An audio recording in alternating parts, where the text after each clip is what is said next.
Hi, this is Kit Welchlin. Today's video is on business etiquette. How do you introduce a business associate? Kit, in my job, I introduce people to each other. Yes, I'm a connector.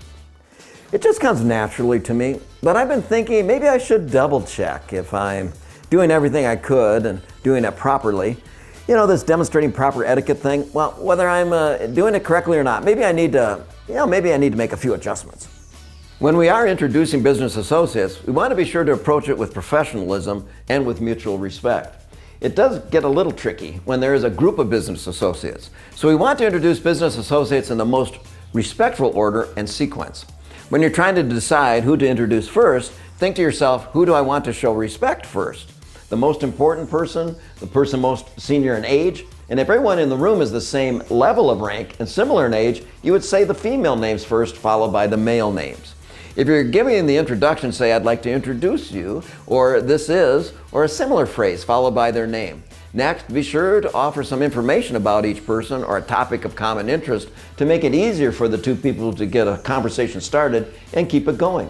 If you're stressed and panicked or confused, the important thing is to just remember and say the names of both people clearly. They'll probably take it from there. But let's say you really get locked up and can't remember their name. Well, walk them over and introduce them to a colleague by saying, I'd love for you to meet my colleague Steve. And at this point, Steve will extend his hand for a handshake and introduce himself saying, hi, I'm Steve. And the person you've been speaking with will reciprocate, hello, I'm Amy. This is when you will jump back into the conversation with Amy and I were talking about. Nice save. Wow, what a great recovery technique when I have forgotten someone's name. I'll use that right away at my next event. Since I'm a connector, providing a proper introduction certainly makes me look good. I mean, it leaves a good first impression. And that gets the relationship off to a good start. Thank you for watching this video on business etiquette. How do you introduce a business associate? If you're struggling with business etiquette, contact me at kit@welchlin.com and I'll provide a seminar that will help.